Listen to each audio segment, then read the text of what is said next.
Good afternoon. I'm Dave Neary, the Executive Director for DuPage Habitat, and welcome to our virtual benefit luncheon. Today, we are here to support housing, something so desperately needed, especially in this time of COVID-19. But before we get started, I'd like to introduce Pastor Tim Robinson of Gloria Dei Lutheran Church. Pastor Tim will lead us in prayer. My name is Pastor Tim Robertson. This year, I rode solo on my 13th Habitat 500 bike ride as a way of supporting this great cause that you and I love, Habitat for Humanity. If you're a bicyclist, you know one of the most difficult things of the ride is not the hills, it's not the weather, it's the wind. And at the same time, the wind also can be a friend. So the wind's at your back, it's a beautiful thing. And when the wind's in your face, especially when you try to do it alone, it is demoralizing, as I found out a little bit this year with riding solo in light of COVID-19. And so my blessing for you today is this, an old Irish blessing.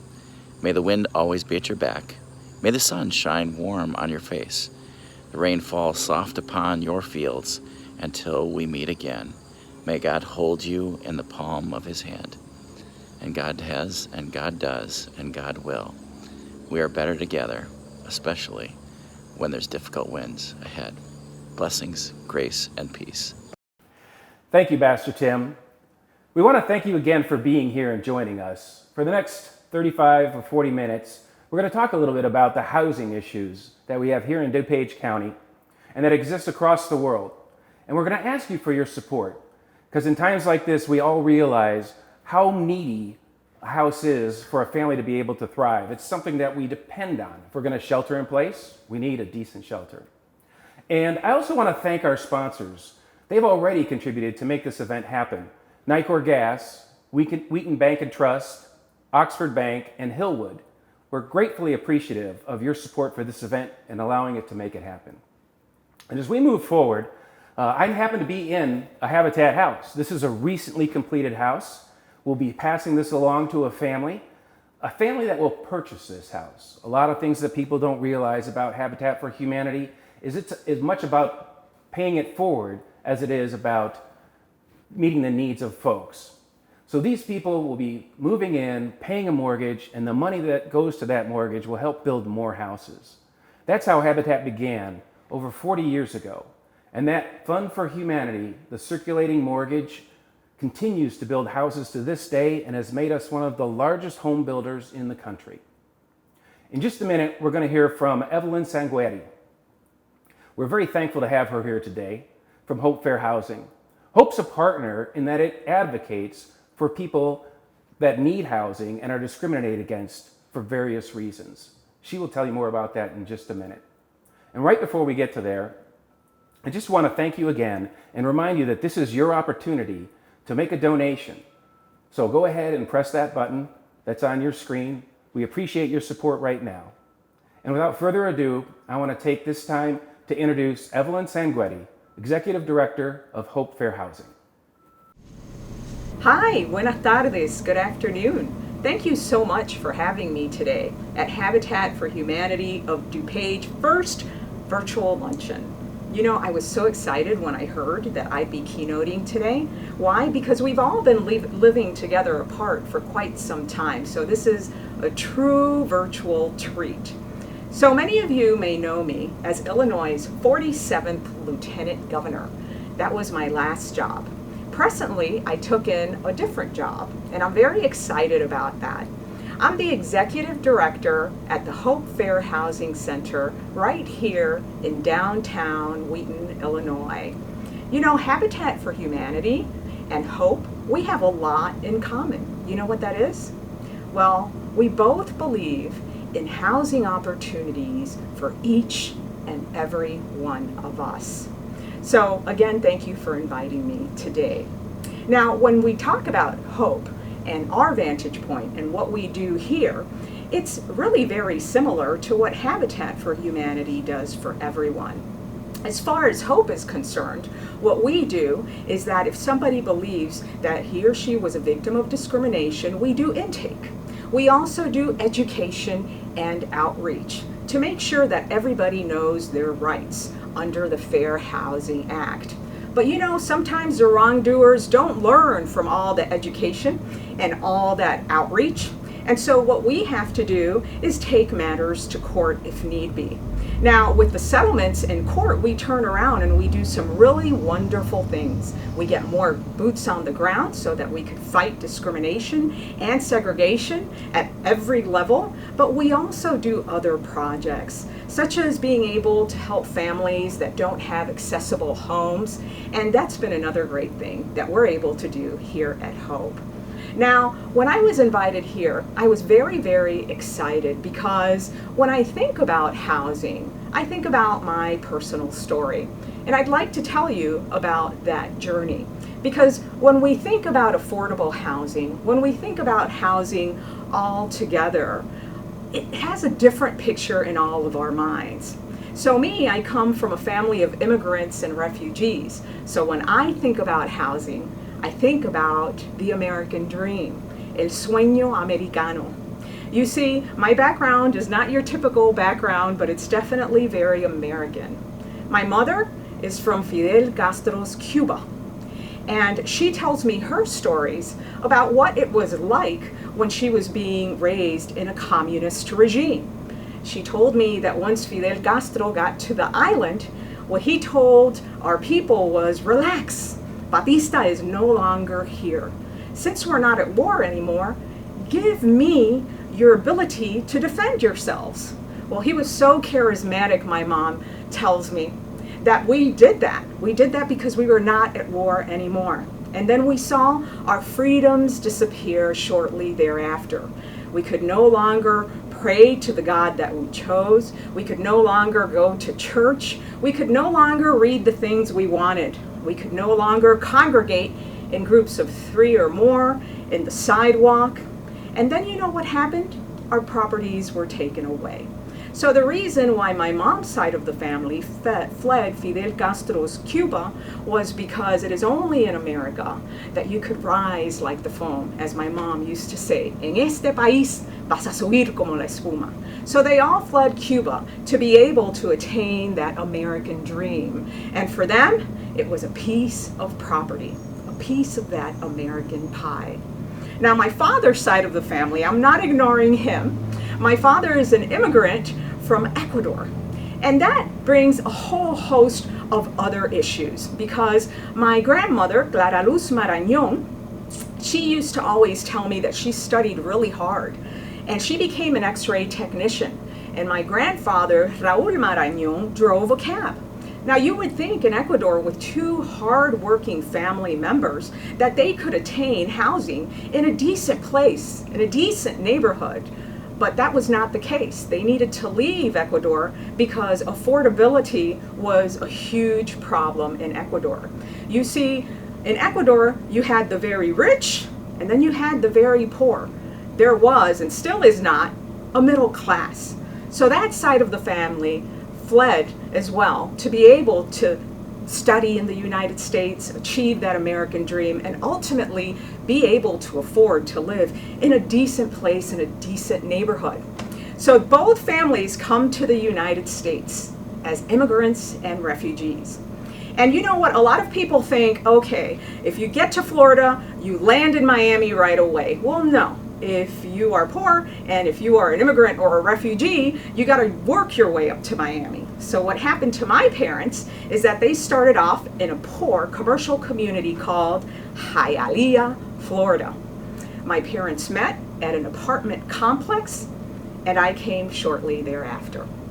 My mom chooses to have me and keep me when she was only 15 years of age. So both families come with a lot of dreams and they came to this country to live that American dream. But affordability was front and center. And to me, I came to know as a very small child that where you live means absolutely everything. Where you live determines whether you go to a school where you will thrive and be inspired by your teachers and by the resources. Where you live means what sort of hospitals you are close to so that you could have access to world-class healthcare. And where you live also means your proximity to those grocery stores where you could have good food, good nutritional choices. Well, I was able to see that firsthand. You see, because my parents were young teenagers when they had me. So I remember those fights at the dinner table daily. My parents quarreled. They needed to make that difficult choice. They needed to choose whether to move yet again, and we moved a lot, always one step ahead of the landlord, or whether to put food on the table. So there was that issue of affordability, because we could not find adequate housing with what my parents had back then. But then there was also the issue of schooling. You see, when my parents arrived to this country, they only spoke Spanish. So for me, out of respect to my elders and my household, I learned Spanish first. But my family wanted me to go to a school in the United States. They really wanted me to learn English so that I could be an advocate for my family. They only knew Spanish. So I got to a school that was underserved because of the neighborhoods where I was growing up. I was disinterested and uninspired with my schools. I felt my schools were disinterested and uninspired with me. And with that, kids like me were meant to fail. And we were supposed to become yet another statistic. I failed. I didn't understand what my teachers were telling me in English. We didn't have ESL back then. So I failed the first grade. Yes, the first Latino lieutenant governor in the USA failed the first grade. But I had parents that supported me. And we worked really hard. We worked really, really hard. And we were able to make it out and achieve that American dream. Fact is, though, most people can't. Things are just not built that way. That's why we're here together today, because you are all in the very enviable position of being able to secure housing for people. That's a big deal, because where you live determines absolutely everything. I will give you a few statistics in that regard. Recently, the National Low-Income Housing Coalition reported a shortage of 7 million affordable homes for the lowest income renters. It's estimated that somewhere between 1 in 4 and 1 in 5 Americans who are eligible for federal rental assistance actually receive it. 21st century, still a common problem. We could do something about that today. And back in May, Columbia University reported that we could see a 40 to 45% increase in homelessness this year because of mass unemployment. 32% of Americans missed their July housing payments, and 24 million Americans reported little to no confidence in being able to pay their August rent. This is still very prevalent today, but today we could do something about it. Let's do something about it. Let's help somebody live that American dream. You know, after my parents were able to fight and get me into the schools I needed to be in, and go into a school that I was able to become inspired in and thrive, I decided to go to law school. And when I got to law school, what was important to me were the things that were important to me when I was a child. And I focused on housing. And so the first thing I did was become a member of the John Marshall Law School Fair Housing Legal Clinic. I became a tester to make sure that I'd go into places that were alleged to have discriminated against people, and we tested differences in treatment to see if discrimination was actually occurring. I met my husband in law school. He became a tester too, of course. And then one day, my husband and I were doing intake at the John Marshall Law School Fair Housing Legal Clinic, and in comes a woman by the name of Gabriella McCutcheon. She told us that she believed she was discriminated against. She wanted to get a home for her two daughters that had a swing set.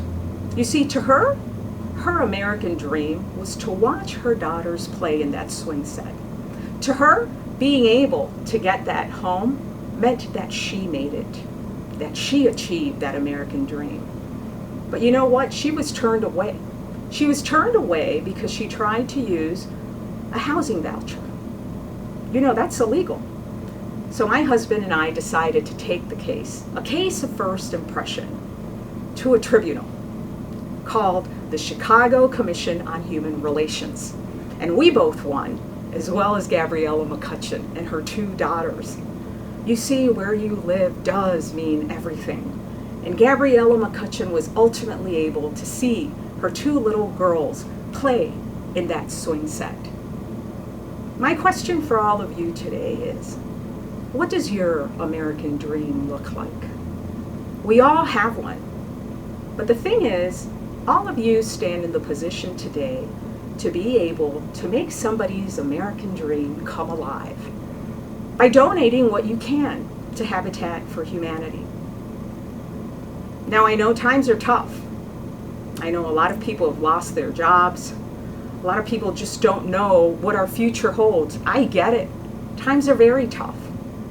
But the story behind Habitat for Humanity and for providing affordable housing for all is a wonderful story. It's a story that we can all get behind. So will you help us? Will you help people like Gabriella McCutcheon, people like my family, achieve that American dream? You can today. Únanse conmigo, join me, and let's do it. Thank you for having me. Thank you, Evelyn. I really appreciate your story. I can tell you that growing up in my family wasn't much different. I remember vaguely, as a very small child, our family living on the west side of Chicago, barely able to afford an apartment and hitting a crisis that really put us on the brink of homelessness. And if it weren't for family, because Habitat didn't exist back then, we would have never, I don't know what we would have done actually. But because of that, I'm able to be here today and able to help other families that don't necessarily have the safety net that we were able to develop. So that's what we're asking you for. And once again, I'm going to say we really need your support. You know, COVID has been a terrible impact on all of us. And I know it's hard times and people are suffering and wondering what they're going to do. And it's not easy to sit here and say we need your support, because I know so many of you are trying to figure out what that's going to look like. But we do. And I'd ask you, take a look at what you can do, reach into your heart, and if you can support a family that's able to achieve the stability in their life that's game-changing for the rest, that's fantastic. What I loved about Evelyn's story was it really started as her parents' story, and it was about their struggles with housing. And that's so common that the children are just part of the story, sometimes an afterthought. But the children are the ones, like Evelyn, who go forward because of what they were able to achieve through a safe, stable, and healthy home environment, to go on to do things like be lieutenant governor or lead an effort to make sure that nobody gets discriminated against because of housing. Those are the stories that we're looking to tell. And the neat thing about Habitat is we're just at an age where we're starting to hear those stories, where children of Habitat families are politicians, they're company leaders, they're athletes, they're spokespeople, they're community agents of change. So what we're asking for now is to help the future of this country by helping the people, the parents that need it now. In just a minute, we're going to talk to John Vier and Josephina, good friends of mine. I deeply love them, and you're going to hear their stories not too dissimilar from Evelyn's. They were refugees, but in a slightly different manner. In Africa, in an area of civil war and unrest, not knowing what to do, they fled separately and met, and went on to build a family here. But come to find out, and one of the things in DuPage County is it's a very hard place to find affordable housing. Evelyn also touched on how important that was and the outcomes that come from that. And this is the opportunity that you have by supporting us today.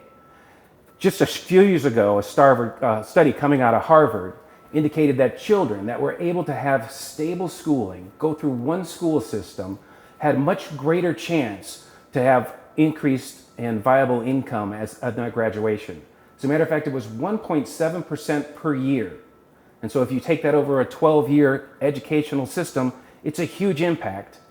And DuPage County has the highest results in the country. So by helping children and the families that they belong to achieve a stable house where they can go to school, you are creating a future and a foundation that is going to help those kids create the future of our nation, to do and be the dreamers that make things happen, that find vaccines for pandemics that would be so great to have today.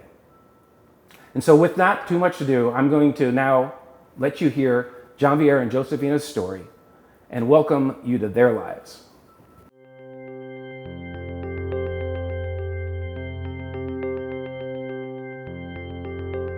Jean-Pierre's family are living the American dream, but Jean-Pierre and Josephina met under extraordinary circumstances.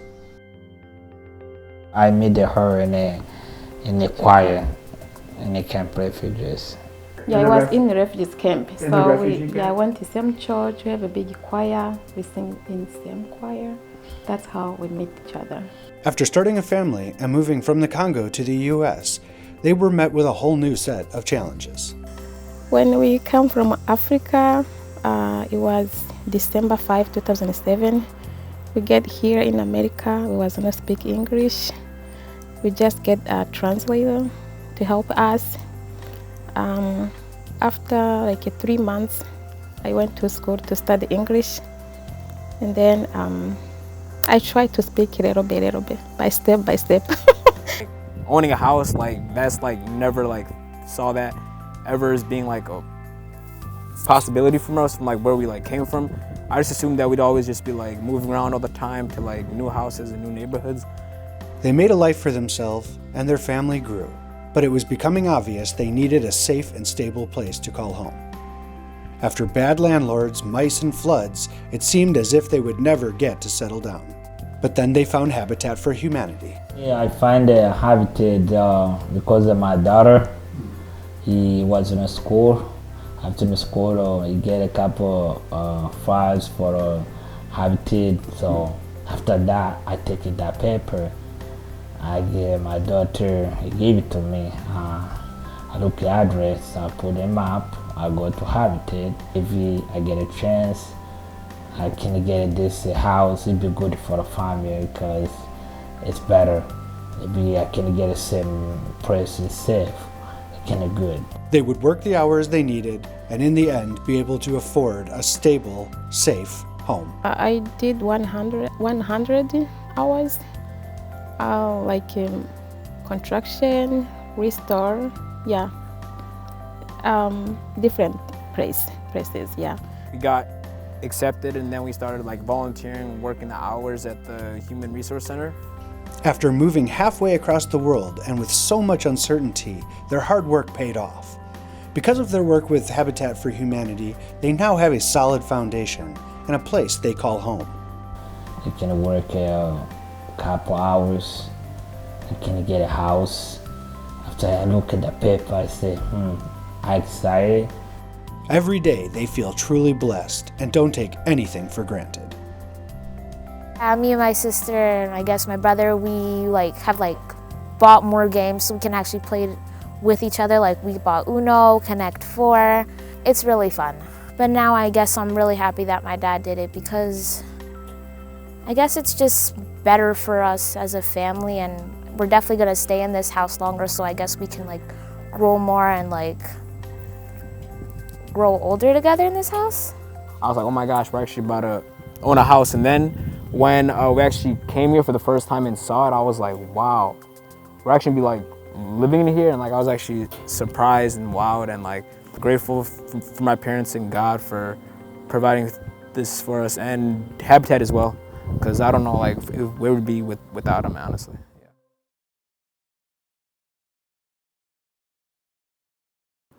What a great story. Thank you, Jean-Pierre and Josephine. We're so happy to have you as part of the Habitat family. And we like to have you as part of the Habitat family too. And you can do that today by getting on our website and making a donation, using the link that's attached to this video, or also volunteering with us. What a lot of people don't realize is we have been building, and it's been a challenge to build because we observe all the necessary safety protocols. It takes extra time and extra effort, but the need for housing won't wait. This is a pandemic-free zone to the extent that we can't afford to let that keep people from moving into homes. So I want to thank you very much for being here today and for participating in this. I want to thank Evelyn for her keynote speech and for our partnership with Hope Fair Housing. That partnership is key to delivering because so many people are still discriminated against in what they do and how they try to obtain housing. You know, Habitat was founded based on a community that existed in the 1940s in southern Georgia, a place called Konania Farms.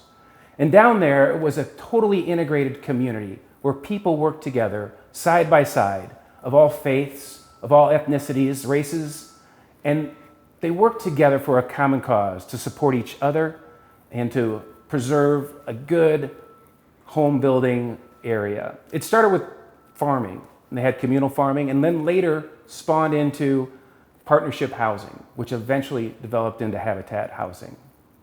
So from those roots to today, our story is quite circular and really hasn't changed.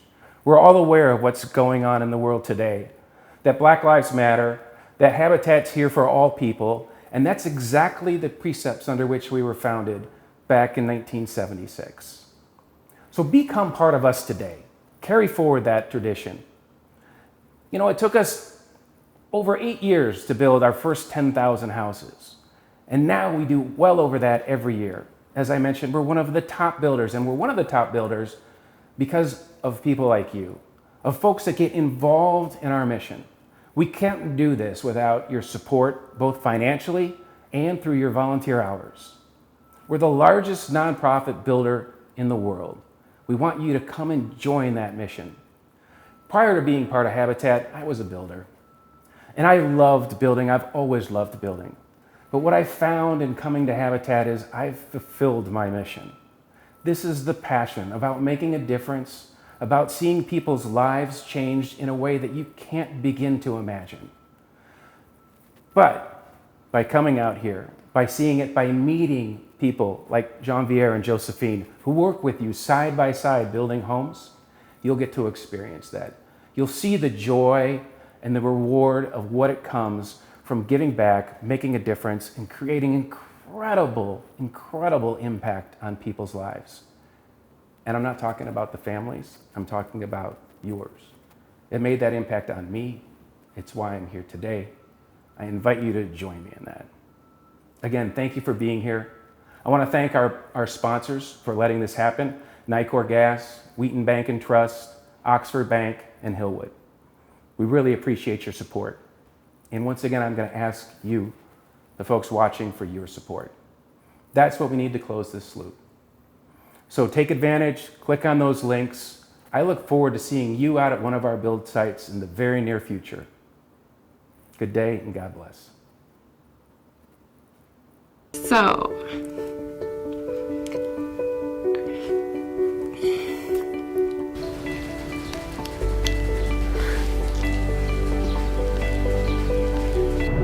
Gosh, I think I'm gonna lose it. Hold on. sorry.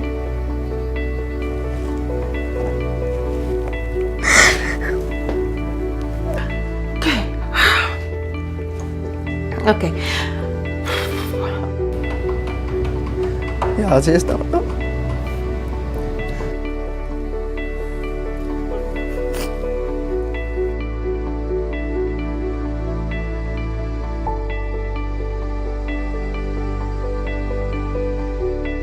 I don't think anybody will ever understand how grateful my family is.